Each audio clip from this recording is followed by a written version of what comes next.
मेरे प्रिय विद्यार्थियों, जैसा कि आप लोगों को मालूम है कि हमने आधुनिक भारत के तहत भारत में समाचार पत्रों का इतिहास शुरू किया था। अब उसी के अगली कड़ी में हम लोग चल रहे हैं और हमने 1857 के पहले बता दिया था। अब हम 1857 के बाद से चलेंगे। दरअसल 1857 की जो क्रांति हुई थी उससे अंग्रेज़ों की लगभग पोल खुल गई थी। तो उन लोगों ने पुनः जो चार्ल्स मेटकाफ ने प्रेस को मुक्त कर दिया था, जिसे समाचार पत्रों का मुक्तिदाता भी कहा जाता है। अब जो जॉन एडम्स का अधिनियम था वो अधिनियम पुनः लागू कर दिया गया, जिसे हम 1857 का अनुज्ञप्ति अधिनियम कहते हैं।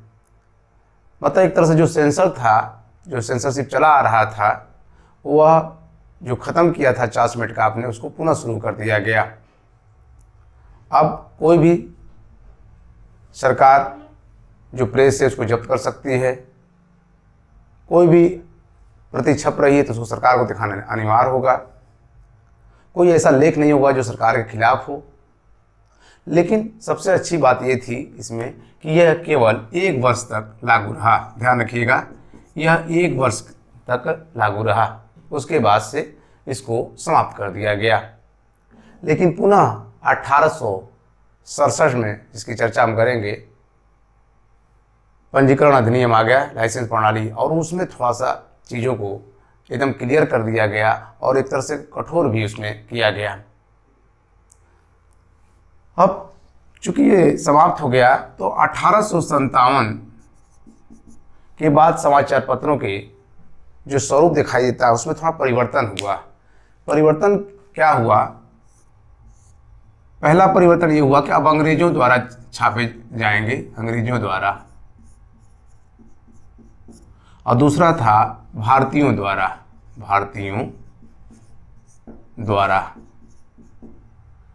अंग्रेजों द्वारा जो निकाले जाएंगे, निश्चित है कि जो उनके लोग होंगे वो उनके राष्ट्रवाद की ही बात करेंगे, अपने हित की बात करेंगे। तो और उनको अनुदान भी दिया गया, उनको संरक्षण भी दिया गया। और भारत, ऐसा नहीं था कि भारतीयों ने बंद कर दिया था, भारतीयों ने भी शुरू किया। जो उसमें से कुछ ऐसे थे जो तो अंग्रेजों को पक्ष ले रहे थे, कुछ ही ऐसे थे जो भारतीय समस्याओं को अंग्रेज अधिकारियों को अवगत कराते थे अपने लेखनी के माध्यम से। लेकिन ज़्यादातर समाचार पत्र जो अंग्रेजी माध्यम के थे वह अंग्रेजों के भक्त थे और अंग्रेजों के फेवर में लिखते थे, और यहाँ के लोगों के प्रति उनकी नज़रिया बिल्कुल वैसा ही थी जैसा वो सोचते थे। तो अब 1862 में कई ऐसे समाचार पत्र आए जो इंग्लिश मीडियम के थे, अंग्रेजी माध्यम में थे, और उसमें से सबसे पहले आया था 1862 में टाइम्स ऑफ इंडिया। ध्यान रखिएगा, ये सब अंग्रेजों द्वारा था। ध्यान में एक चीज़ रखिएगा, 1862 ये टाइम्स ऑफ इंडिया। इसके अलावा 1878 में, ध्यान रखिएगा, उसी साल वर्नाक्युलर प्रेस एक्ट लागू हुआ था लिटन द्वारा। लेकिन ये सारे चीज़ें आ रहे थे, तो वो था स्टेट्समैन। ध्यान रखिएगा, सब जो है ये सब अंग्रेजी माध्यम से थे। उसके बाद आपको बता दें कि इलाहाबाद से पायनियर छपा। पायनियर कहते हैं कि इसको सबसे ज़्यादा अनुदान मिला था, पायनियर को अनुदान मिलता था अंग्रेजों द्वारा। उसके बाद से एक कलकत्ता से इंग्लिश मैन छपा, इंग्लिश मैन। ध्यान रखिएगा, ये सबसे चर्चित था, सबसे, अगर पूछे अंग्रेजी जो, ये सब आपको बता दें कि साप्ताहिक थे। दैनिक पत्र बहुत कम निकलते थे। इंडियन मिरर जो था, एक माना जाता है कि हमारा जो भारतीय समाचार पत्र दैनिक पत्र था। नहीं तो 1885 ईस्वी के बाद से जो है दैनिक पत्र निकलना भारत में शुरू हो गए। ध्यान रखिएगा 1885 के बाद से दैनिक पत्र निकलना शुरू हो गया, ये ध्यान में रखिएगा आप लोग। इलाहाबाद से पानिया निकलता था, जिसे अब प्रयागराज कर दिया गया है, और ये अनुदान सबसे ज़्यादा पाता था। कलकत्ता से इंग्लिशमैन निकलता, जो सबसे ज़्यादा चर्चित था। एक और पत्रिका निकली 1867, टाइम्स ऑफ इंडिया। ये भी कह सकते हैं कि उसी के तर्ज पे था, लेकिन इसको एक एंग्लो इंडियन निकाला था। ध्यान रखिए, ये टाइम्स जो है, टाइम्स ऑफ इंडिया, एक इंग्लो भारतीय था, उसने निकाला था। मतलब इन लोगों से उनसे उसका कोई लेना देना नहीं था। अब देखिए, आपको हम बता दें कि ये सारे जो थे, चूँकि अनुदान पाते थे, संरक्षण था इनको, तो निश्चित है कि किसका भक्त रहेंगे? जो शासन कर रहा है उनका भक्त रहेंगे, अंग्रेजों का भक्त रहेंगे। अच्छा, अंग्रेजों द्वारा निकाले भी जा रहे थे। अब इसके बाद से हमारे भारतीयों ने भी शुरू किया। दरअसल 1857 के बाद 1 साल तक जो था, उसके बाद से समाचार पत्रों की निश्चित की बहुत ज़्यादा विकास हुआ, और विशेषकर मुंबई में बहुत हुआ। उसके पहले तो कोलकाता में था, लेकिन मुंबई में समाचार पत्र ज़्यादा निकलने लगे।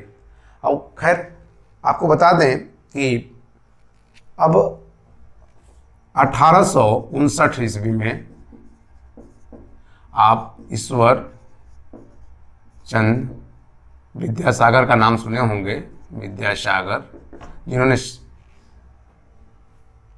अथक प्रयास से विधवा विवाह को लागू कराया था 1856 में।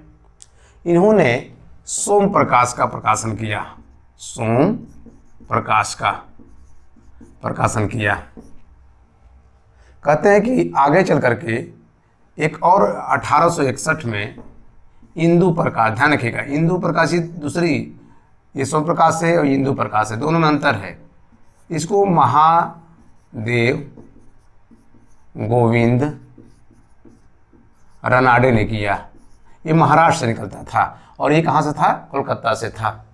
रूढ़िवादी विचारों को, जो हमारे समाज में कुरीतियाँ थीं, जो बुराइयाँ थीं, उसको भी इसमें इन लोगों ने निकालना शुरू किया। केवल अंग्रेजों का केवल विरोध नहीं था, बल्कि भारत में जो परंपराएं चली आ रही थी सदियों से, जिससे समाज बहुत प्रभावित हो रहा था, स्त्रियां बहुत प्रभावित हो रही थीं, इन पत्रिकाओं के माध्यम से, न्यूज के माध्यम से वो जनता को बताने का भी कार्य करते थे, और वो इसी के माध्यम से सरकार को भी पहुंचाते थे कि ये प्रथा सही नहीं है, ये गलत है, इसको समाप्त किया जाए। क्योंकि सरकार को समाप्त करने का पावर किसको था?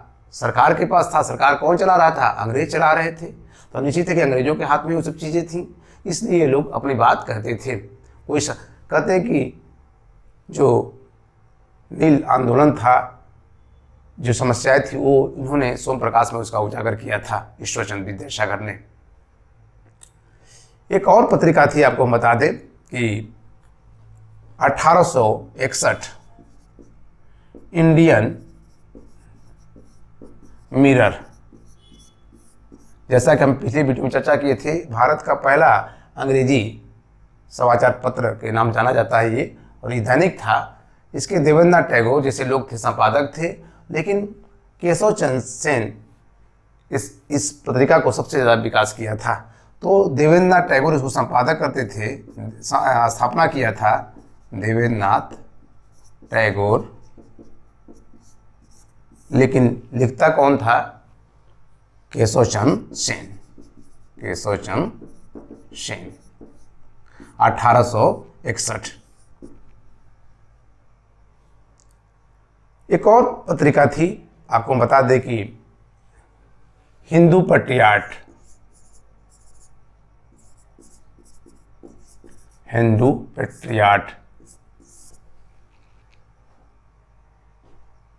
कहते हैं कि इसको ईश्वरचंद विद्यासागर ने एक तरह से कहिए अधिग्रहण कर लिया, खरीद लिया।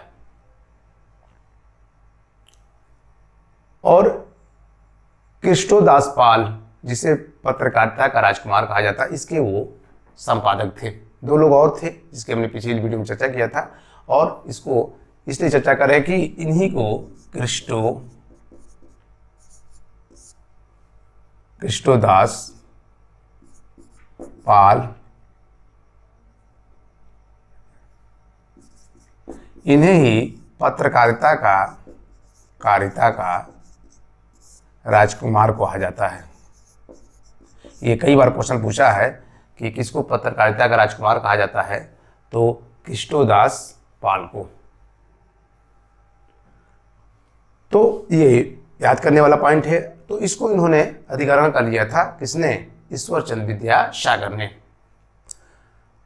और सबसे प्रखर भी था जब 1878 में वर्णाकुलत जो एक्ट पारित हुआ, जिसे हम देसी भाषा समाचार पत्र अधिनियम कहते हैं, सबसे पहले अगर शिकार होने वाला कोई पत्र था तो वो था सोम प्रकाश। तो ऐसे कई जो पत्रिकाएं थीं जो 1857 के बाद से हमारे क्षेत्र के आधार पर, राज्य के आधार पर वो दिखाई देती हैं। और इन लोगों ने, ये अलग बात था कि वर्चस्व अंग्रेजी माध्यम के अखबारों का ही था, बहुत कम लोग शिक्षित थे, लेकिन उसमें भी अपनी अपनी बात, जैसे हमने 1826 में लिखा था कि जुगल किशोर उदंड मार्तंड ने प्रकाशित किया था। फिर महाराष्ट्र में भी बहुत सी किताबें आ जाती हैं जब अपने अपनी भाषा में उजागर होती है, जैसे मराठा था वो अंग्रेजी में था, और केसरी किसमें था? मराठा भाषा में था। तो जो लैंग्वेज लोकल थे उसमें भी पत्र पत्रिकाएँ देखने को मिलती है। तो कहते हैं कि इसके बाद से, चूँकि 1857 क्रांति के बाद से अंग्रेज फूक फूक के कदम चल रहे थे कि कहीं ऐसा फिर से विद्रोह ना हो जाए, इसलिए उन लोगों ने अब 1867 में जो बनाया, विशेषकर जो पंजीकरण अधिनियम बनाया, वह कठोर भी था, लेकिन उतना कठोर नहीं था जितना कि 1878 में वर्नाक्युलर प्रेस एक्ट कठोर था। तो हम इसकी चर्चा हम अब पंजीकरण के तहत करेंगे।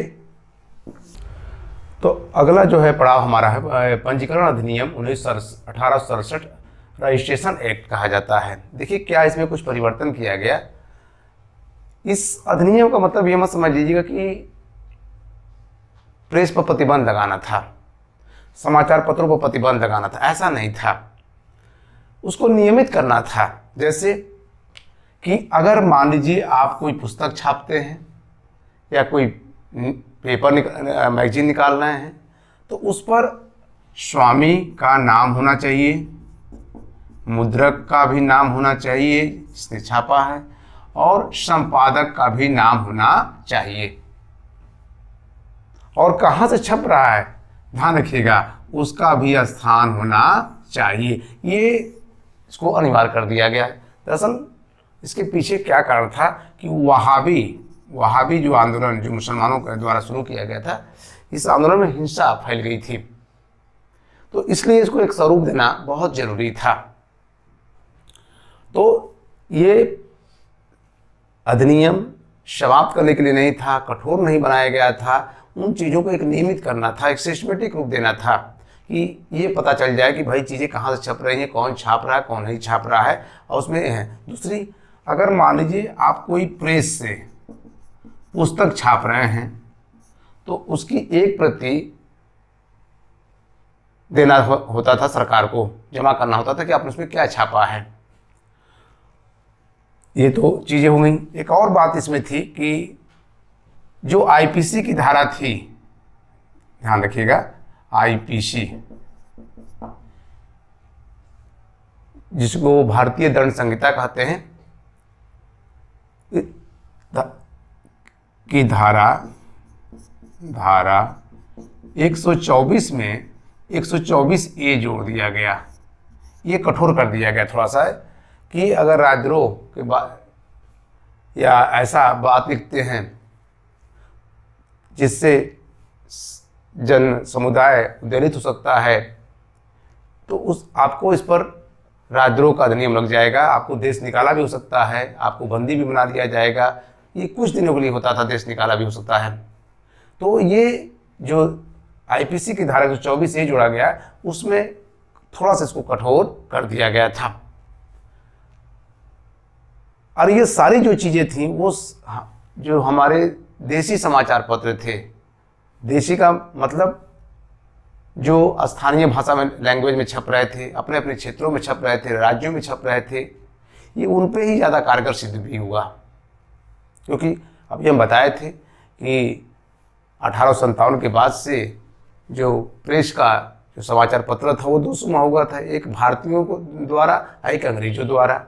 अंग्रेजों ने भी इस क्षेत्र में कदम रख लिया था। तो ये सारे जो पत्र थे वो अपने हिसाब से काम कर रहे थे। अंग्रेजी समाचार पत्र अंग्रेजों का समर्थन कर रहा था, जो भारतीय तो उसमें भी कुछ लोग अंग्रेजों का समर्थन कर रहे थे, उन्हीं को आभार ले लेते थे, उन्हीं की न्यूज़ को आभार लेकर के अपने पेपर में डाल देते थे, बहुत ज़्यादा उसमें फेरबदल नहीं करते थे। अब जैसे आप बता दें कि प्रेस का क्या भूमिका है, सबसे एक महत्वपूर्ण बात था कि जीएस बाकीरधम का नाम सुने होंगे।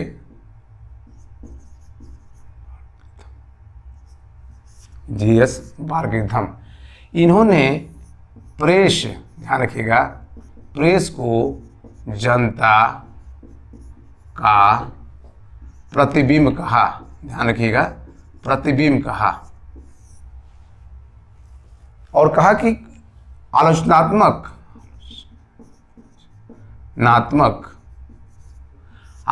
मतलब जो सरकार की अच्छी बातें हैं वो भी कहा जाए और जो सरकार की खराब चीज़ें हैं उसको लिखा जाए।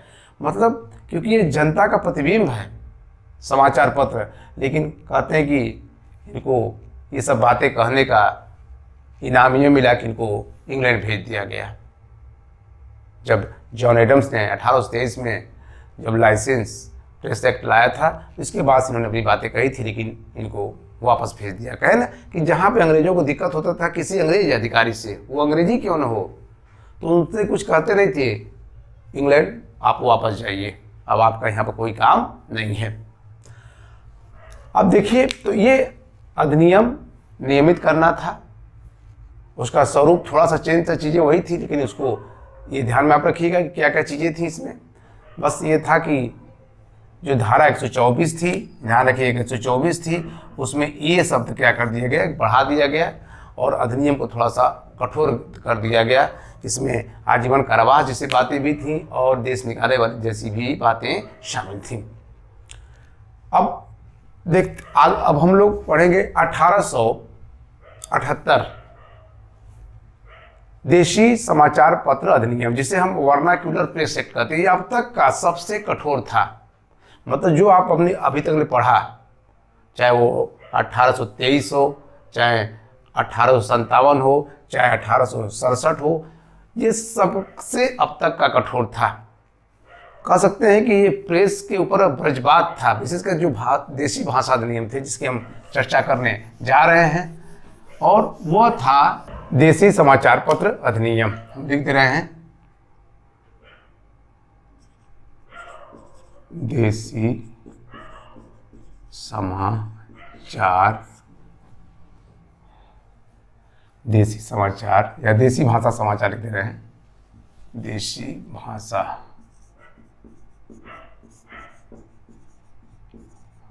समाचार अधिनियम।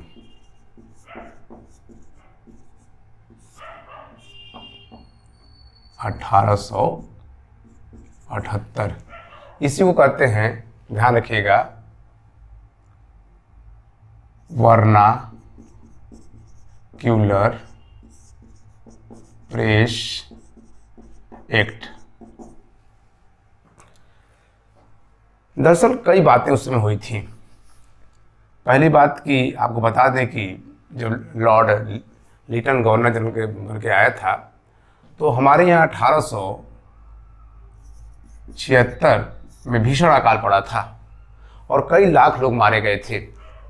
इसके बाद से इस पर भी ध्यान नहीं दिया गया सरकार द्वारा।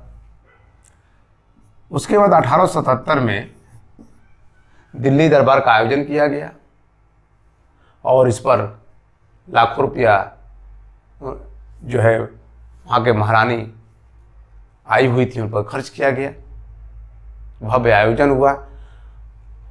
तो लोगों ने कहा कि हमारे यहाँ अकाल पड़ा हुआ है, लोग खाने के लिए मर रहे हैं और ये भव्य दरबार का आयोजन कर रहा है। तो इसकी आलोचना होना शुरू कर दी। लोगों ने ये तो लॉर्ड लिटन के बारे में कहा कि इसकी तुलना रोम के साथ नीरो से कहा कि रोम जल रहा था और नीरो बंसी बजा रहा था। वैसे ही कौन था? लॉर्ड लिटन। इसने इन चीज़ों पर ध्यान ही नहीं दिया। अकाल हुआ, भव्य स्वागत किया और काफ़ी पैसा भारतीयों को, ये सब पैसा भारतीयों को तो जा रहा था स्वागत में। तो यह अब तक का सबसे कठोर था। और ये सबसे ज़्यादा प्रभावित कौन सा हुआ? जो देशी भाषा समाचार, देखिए इसमें साफ साफ शब्द में है, देशी भाषा समाचार पत्र सबसे ज़्यादा प्रभावित हुए। और उसके शिकार होने वाले जो सबसे पहले था तो वह था ईश्वरचंद्र विद्यासागर का सोम प्रकाश। सोम प्रकाश सबसे पहले शिकार हुआ, इसको बंद कर दिया गया। और केवल सोम प्रकाश ही नहीं हुआ, बल्कि ये तो भारत, मिहिर, उसके बाद है ढाका समाचार,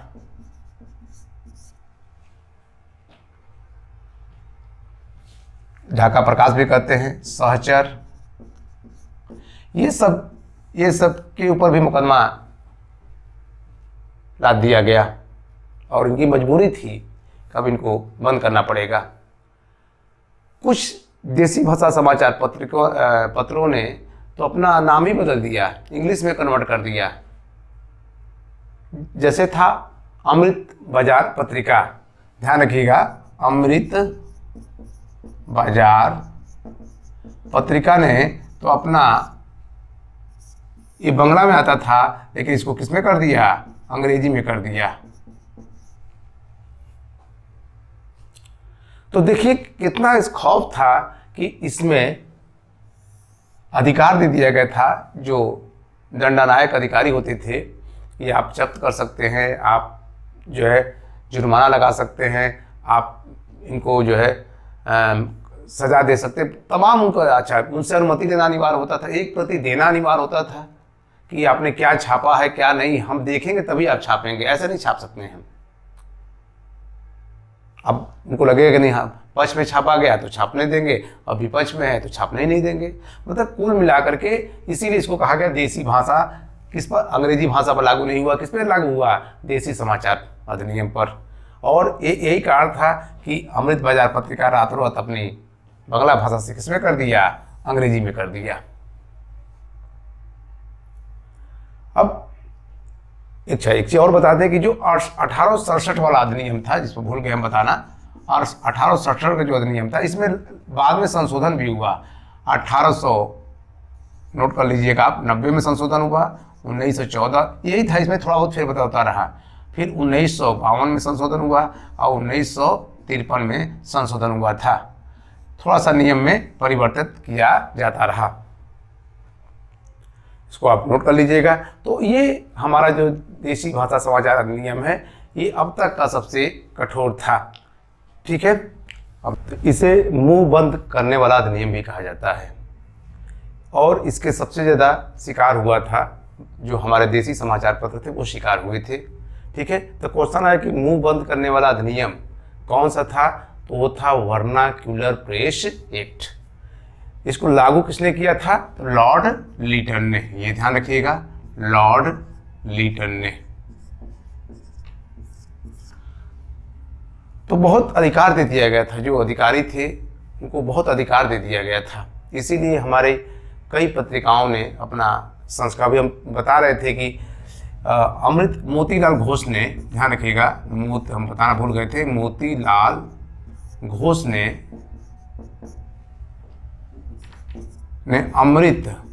अमृत बाजार पत्रिका को, जो पत्रिका जो हिंदी में छपती थी, देखिए किस में छपती थी? मोतीलाल घोष तो बंगाली में समझ लीजिए, जो हिंदी में छपती थी उसको उन्होंने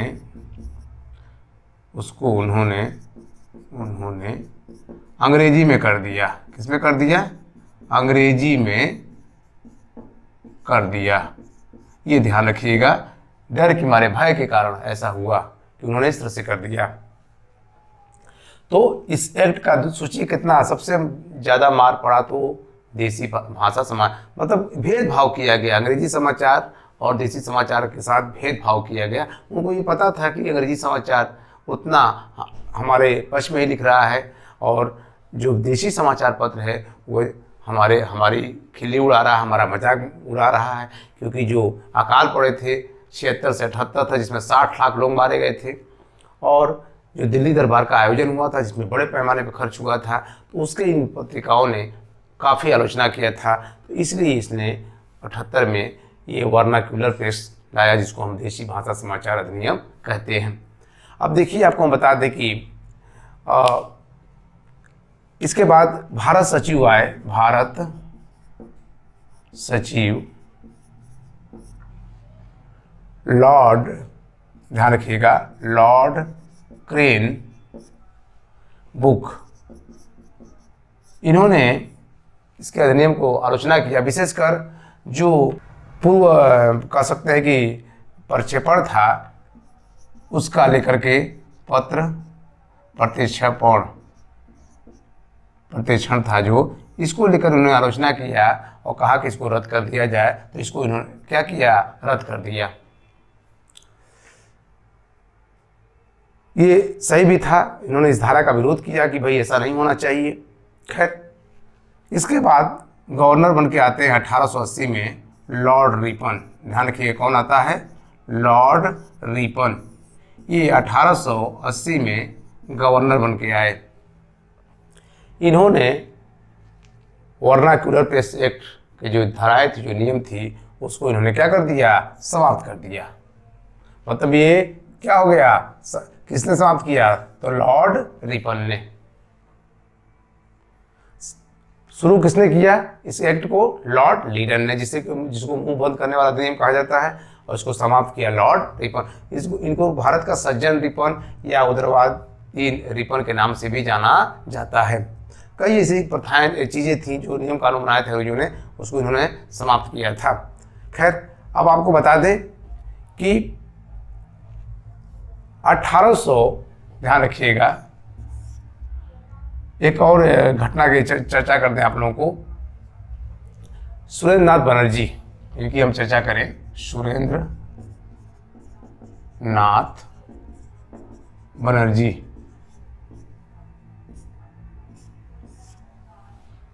एक शालिग्राम केस का मामला है। ध्यान रखिएगा, शालिग्राम केस का मामला है। दरअसल एक मूर्ति लग रही थी शालिग्राम की, तो ये हुआ कि कितनी पुरानी है कितनी नहीं है।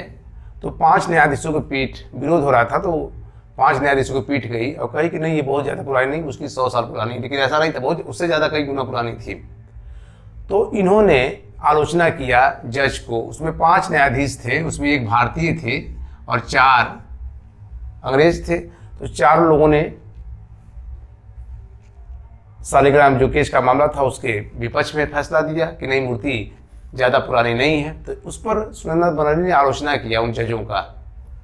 पहली बार जजों की आलोचना किसने किया अगर डायरेक्ट, तो वो सुरेंद्र नाथ बनर्जी था। और कहते हैं अपने समाचार पत्रों के नाम से, पत्रिकाओं के माध्यम से, और इनको सजा हो गई। ध्यान रखिएगा, 2 मास की सजा हो गई। कितने मास की सजा हो गई? 2 माह की। पहले भारतीय हैं सुरेंद्र नाथ बनर्जी जो ब्रिटिश शासन द्वारा पत्रकारिता के लिए जो है क्या गए? जेल गए। 2 मास की इनको सजा हो गई थी और ये सजा जेल गए। जेल जाने वाले ये पहले व्यक्ति हैं, बस ये ध्यान में रखिएगा। इसके पहले कोई भी अपने समाचार पत्रों में कोई बात लिखा हो, उसके लिए जेल नहीं गया हो। तो ये गए थे सुरेंद्र नाथ बनर्जी। अब तो इस तरह से एक और आपको हम बता दें कि 1898 में जो एक आईपीसी की जो धारा थी उसमें थोड़ा बदलाव किया गया और जो 143 था उसको 153 करके ये जोड़ दिया गया और कहा कि जो सेना खिलाफ भड़काएगा, लोगों को राज्य के खिलाफ कोई भड़काएगा तो उसके ऊपर कठोर कार्रवाई की जाएगी। ध्यान रखिएगा 1898 में 153A के तहत कहते हैं कि धारा 505 में संशोधन किया गया था, 505 में। तो ये बड़ी चीज़ें थी। अब इतना आप समझ गए होंगे। अब देखिए आपको बताते कि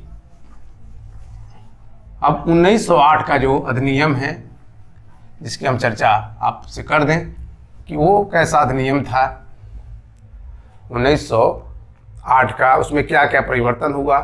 समाचार पत्र अधिनियम, समाचार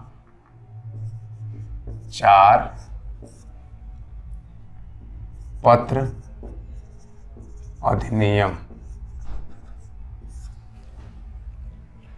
1908।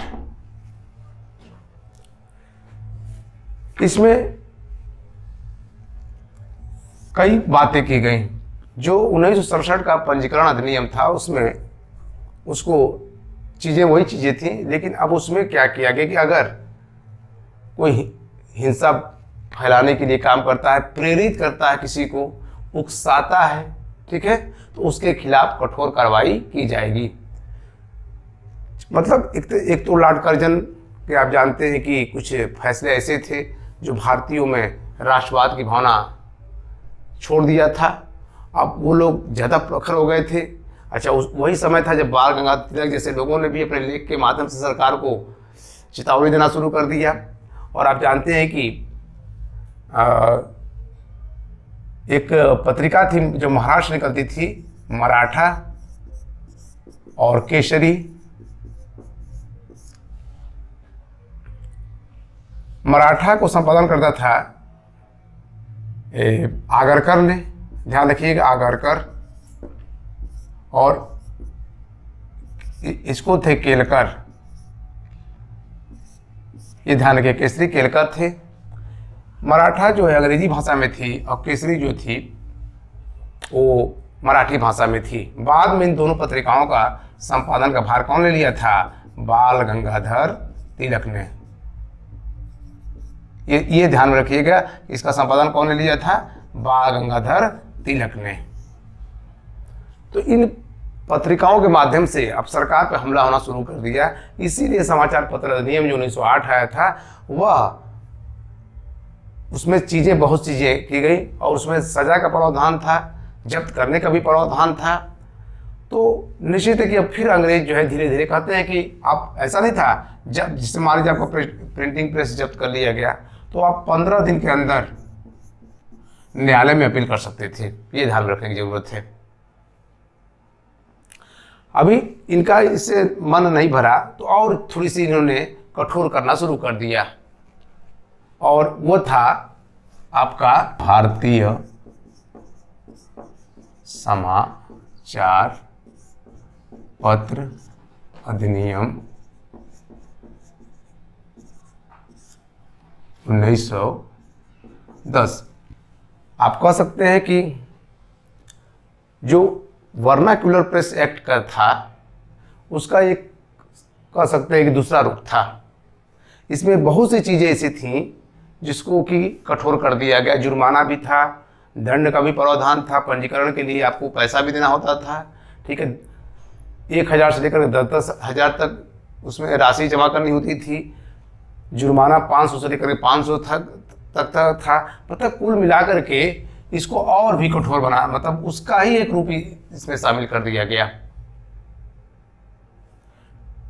केवल एक उद्देश्य था कि भारतीय जो समाचार पत्र हैं उनको दबाना, उनको रोकना, किसी तरह से। कई इसके शिकार भी हो गए, कई समाचार पत्र इसके शिकार हो गए, उनको जुर्माना भरना पड़ा। तो कैसे छापेंगे? वो तो उनको उनके पक्ष में लिखेंगे तभी। खैर आपको बता दें कि तो 1908 का समाचार पत्र अधिनियम, फिर 1910 का अधिनियम, इन दोनों अधिनियम में बात तो क्लियर था कि जो देशी समाचार पत्र थे या अन्य जो भाषा के समाचार पत्र जो भारत की जनता के लिए काम कर रहे थे उन पर रोक लगाना था। तो जुर्माना के साथ दंड भी था, प्रेस जब्त कर लिया जाता था। अब इसके बाद से आपको बता दें कि 1921 में आप जानते हैं तेज बहादुर सप्रू का नाम सुने होंगे। तेज बहादुर सप्रू का नाम सुने होंगे आप लोग। ये विधि सदस्य थे। इनकी अध्यक्षता में एक प्रेस कमीशन की स्थापना की। ध्यान रखिएगा, प्रेस कमीशन की अब स्थापना की गई और इस कमीशन के रिपोर्ट के आधार पर जो 1908 और 1910 का जो समाचार पत्र अधिनियम था उसको क्या कर दिया गया, समाप्त कर दिया गया। ध्यान रखिएगा 1908 और 1910 ये दोनों को समाप्त कर दिया गया। ये ध्यान में रखिएगा, क्वेश्चन आता है कि तो तेज बहादुर सप्रू जो प्रेस कमीशन के अध्यक्ष थे, जो सिफारिश की थी, इससे दोनों समाप्त कर दिया गया। अब ऐसा नहीं था कि जो ये समाचार पत्र अधिनियम थे तो हमारे यहाँ पे समाचार पत्र नहीं छपते थे, ऐसा नहीं था। जैसे फिरोज शाह मेहता ने बॉम्बे क्रॉनिकल छापा, मदन मोहन मालवीय ने लीडर छापा, आगे चलकर शिव प्रसाद गुप्त ने आज जो पेपर है उसको संपादन किया। फिर क्या कहते हैं कि हमारे इकबाल ने भी जो है कई अल-हिलाल जैसे चीज़ों को छापा हुआ, पत्रिकाओं को छापा। तो समाचार पत्र चलते रहे।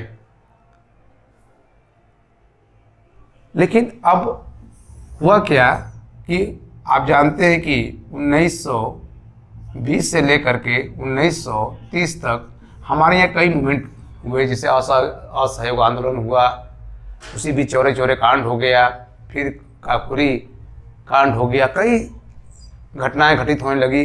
और बड़ी बात है कि 1930 में ही गांधी जी ने सविनय अवज्ञा आंदोलन शुरू किया। तो अब इन आंदोलनों को कुचलने के लिए सरकारों को थोड़ा सा पावर बढ़ाया गया और उसमें शामिल कर लिया गया। तो कहते हैं कि पुनः सरकार को एक ज़रूरत पड़ी और वह ज़रूरत पड़ी, आपको बता दें कि 1931 का, ध्यान रखिएगा 1931 का ईस्वी का 1931 का समाचार पत्र संकटकालीन शक्तियां। ध्यान रखिएगा संकटकालीन शक्तियां, ये जोड़ दिया गया, संकटकालीन शक्तियां लगा दिया गया इसमें। इसमें बहुत सी जो चीजें चली आ रही थी उसको पुनः लागू कर दिया गया। मतलब इनका उद्देश्य था कि अब सरकार के खिलाफ कहीं से कोई भड़काऊ समाचार पत्र इत्यादि उनके पक्ष में ना निकले।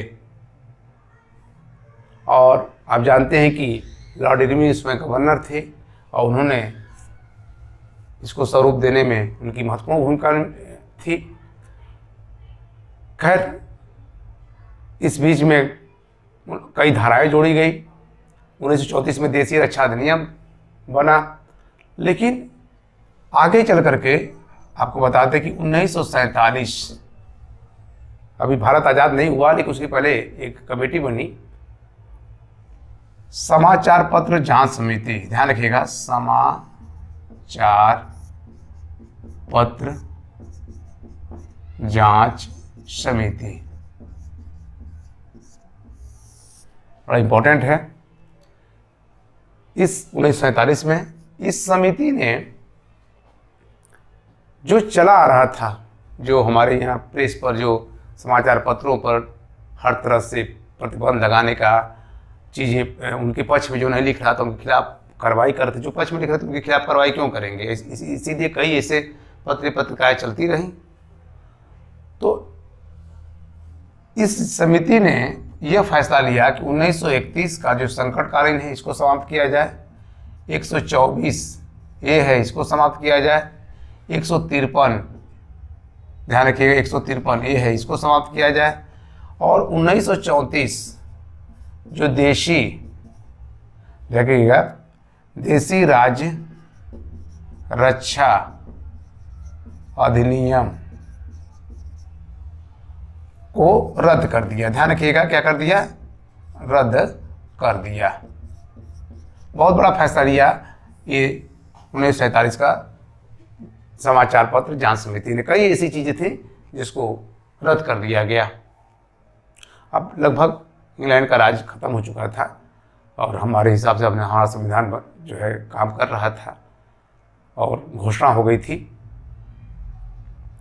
तो अब जब भारत आज़ाद हुआ और जब हमारा संविधान लागू हुआ तो 1950 से लेकर के, ध्यान रखिए, 1950 से 1951 में भारत में सांप्रदायिक दंगे हो गए। उसमें मीडिया की थोड़ी सी भूमिका पक्ष और विपक्ष दोनों हो गई। तो इसीलिए सरकार ने 1951 में ईस्वी में समाचार जो छप रहे आपत्तिजनक न हो, ध्यान रखिए, अधिनियम बनाया, आपत्तिजनक